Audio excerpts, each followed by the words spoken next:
Imagine if Leonardo da Vinci had struggled to see his canvas clearly, or if Steve Jobs could read the fine detail of his blueprints. Myopia and other refractive error don't just affect everyday life, they can influence the course of history and innovation. From Hollywood stars who rely on their keen eyesight for their next big role, to athletes who need perfect vision to excel in their sport. Myopia and other vision issues play a hidden role in their success story. What do Johnny Depp, Tiger Woods, and John Lennon all have in common? Beyond their incredible talent and global fame, they share a common struggle: myopia. This visionary didn't let nearsightedness hold them back. Instead, they turned their challenge into triumph, showing the world that clear vision isn't just about eyesight, it's also about insight.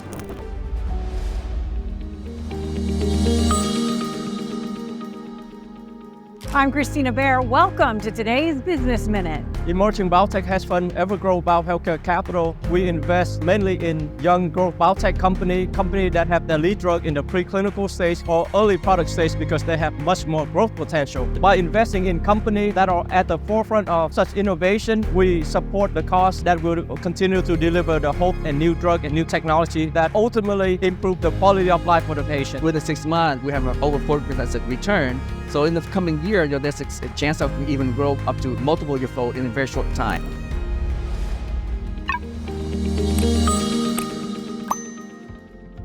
My name is Dr. Harvey TRAN. Welcome to our number 44th Open Mic webinar. Here, I'm going to share with you a summary of what our medical and scientific advisory team discussed about the condition myopia or nearsightedness, and it is part of the wider spectrum of refractive errors. This week, Dr. Lin, he's going to do the presentation. I'm going to share with you a recap of what he discussed. First, Dr. Lin discussed about the prevalence of this condition. As of May this year, 30% of the world population are affected by this condition, myopia. It is grown so fast that by the year 2050, at least 50% of the world will be affected by myopia or nearsightedness. Nearsightedness is actually very common. They say about 30% of the world population has myopia, but they expect that to grow to maybe half of the world population by 2050. If you look at a normal eye, it should focus all the light. If you go through the cornea, the lens, it should focus on the retina itself to see clearly. But if you focus in front of the retina, that's what's called nearsightedness or myopia.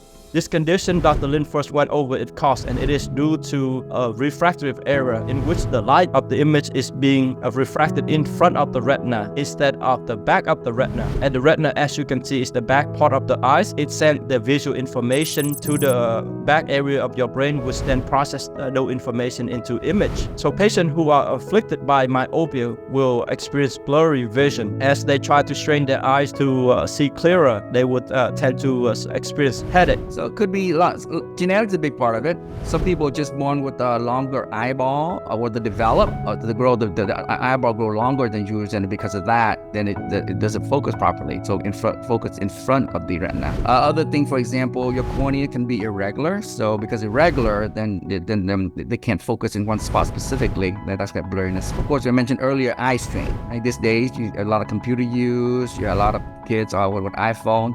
So all they do is look at the iPhone all day long. That over time can cause you to have myopia.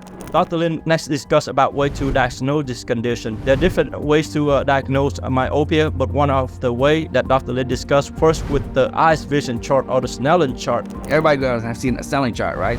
The E and all the different letters as it goes smaller, so how sharp your eyes are for looking at how acute your eyes are. Refractive error assessment, of course, where they can the optometrist can check the different measure the refractive assessment to see exactly what your the prescription is to correct the refraction. Ophthalmic exam is important. I mentioned earlier to make sure your eye's healthy as far as the retina and everything else associated. Other specific tests is keratometry and corneal topography. Those are very similar. Keratometry is actually a little more simpler. It just measures the curvature of the cornea at the central curvature. Corneal topography actually map out your whole cornea. Okay, and also measure the thickness of your cornea as well. Dr. Lin then discussed about different treatment modalities. For example, they include exercise, vitamins, also taking low-dose drug of atropine. You might be imagining why exercise would be helpful. For example, when you go out to exercise, like for example, doing a long jog, you would look at other people, you would look at the surrounding, the tree, the building, and that help your eyes to focus on far distant as well as near distant. The different distance that your eyes focuses, it work on the muscle of the eyes to strengthen muscle of the eyes, and that would help alleviate this condition. As you can imagine, many of the people nowadays have prolonged screen time. You work in front of your computer, you're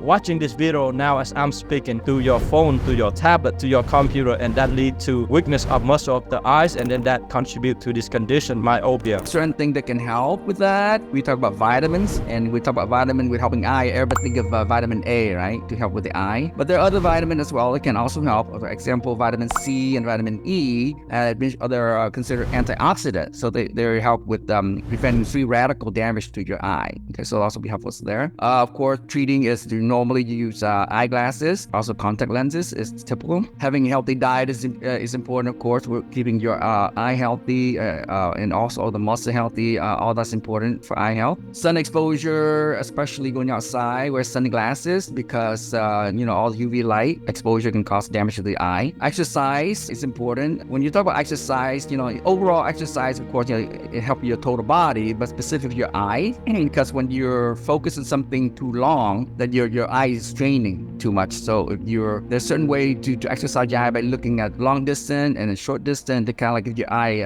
time to relax and adjust. Because we just focus on one thing all the time, then it just causes more strain.